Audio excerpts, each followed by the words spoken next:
कबीर साहिब की तो और अधिक महिमा हो गई। उसने कबीर साहिब को नीचा दिखाने की एक और योजना बनाई। क्या हुआ पीर जी, किस गहरी चिंता में हो? मेरी चिंता का कारण वो जुलाहा कबीर है। उस कबीर ने मेरी नींद हराम कर रखी है। तो इस बार क्या इलाज सोचा है उस कबीर का? इस बार मैंने कुछ ऐसा सोचा है कि सुनने और देखने वालों की रूह कांप जाएगी। तुम कल सभी मुसलमानों को इकट्ठा करो। शेख फकीर ने हजारों मुसलमानों को इकट्ठा किया। मेरे भाइयों, आपको पता होगा कि बादशाह सिकंदर अपने साथ एक कबीर नाम के जुलाहे को ले आया है। भाइयों, वो जुलाहा खुद को अल्लाह कहता है और हमारे धार्मिक कार्यों को गलत बताकर हमारे धर्म का अपमान करता है। उस जुलाहे ने बादशाह को अपने वश में कर लिया है। तुम लोग मेरा साथ दो, वरना बात और बिगड़ सकती है। सब लोग मेरी बात ध्यान से सुनो। कबीर कोई अल्लाह नहीं है, वो तो जादूगर है। उसकी असलियत सबके सामने लानी होगी। मैंने एक योजना बनाई है। हम उस कबीर को उबलते तेल के कड़ाहे में डालेंगे। अगर वो बच गया तो हम उसे अल्लाह मान लेंगे। इसके लिए तुम लोग मेरा साथ दो।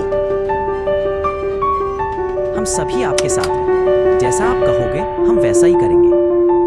सभी लोग राजा सिकंदर लोधी के दरबार में पहुंच जाते हैं। हुजूर, वो कबीर खुद को अल्लाह कहता है। वो हमारे धर्म का अपमान करता है। अगर वो अल्लाह है तो उसे अग्नि परीक्षा देनी चाहिए। जहांपनाह, हम उस कबीर की परीक्षा करना चाहते हैं। हम उसे उबलते तेल में डालेंगे। अगर वो बच गया तो हम सब कबीर को अल्लाह मान लेंगे। अगर वो अल्लाह है तो गर्म तेल उसका क्या बिगाड़ सकता है? क्यों भाइयों, सही है ना? हाँ हाँ सही है। हाँ हाँ कबीर को अपनी परीक्षा देनी ही होगी। जहांपनाह, अगर आपने ऐसा करने से मना किया तो हम सभी बगावत करेंगे कि राजा काफिर हो गया है। देखकर राजा घबरा गया। अगर ये बात बड़ी बादशाही तक बगा जाए, ये तो बहुत गंभीर बात है। कहीं यह मेरे राज्य के लिए संकट न बन जाए। ठीक है वीर जी, हम कबीर जी से इस बारे में बात करेंगे। सिकंदर लोधी कबीर साहिब के पास जाता है।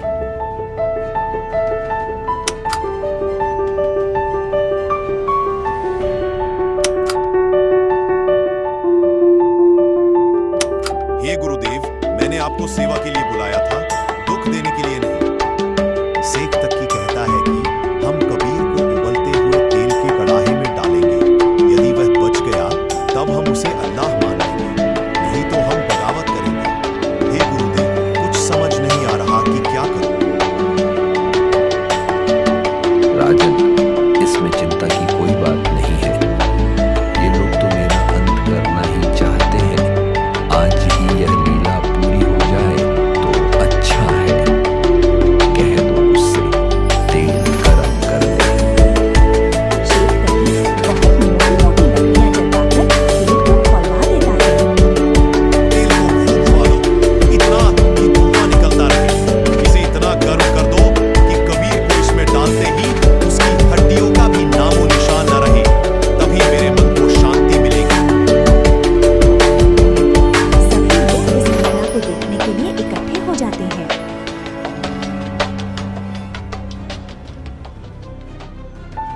कबीर को पकड़कर इस गरम तेल में डाल दो।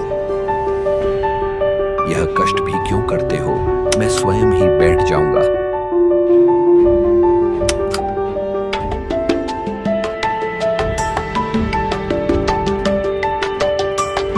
कबीर साहिब धीरे-धीरे उबलते तेल में बैठ जाते हैं। कबीर साहिब जी आराम से बैठे थे। अरे इस कबीर को तो कुछ हुआ ही नहीं। ये तो ऐसे बैठा है जैसे ठंडे पानी में।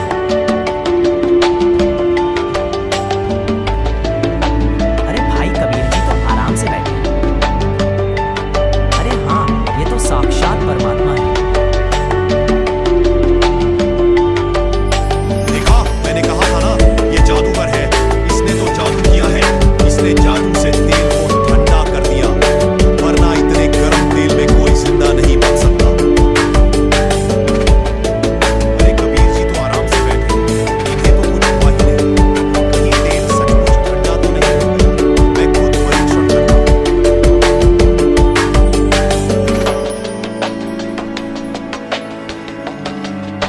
राजन, इसमें हाथ ना देना।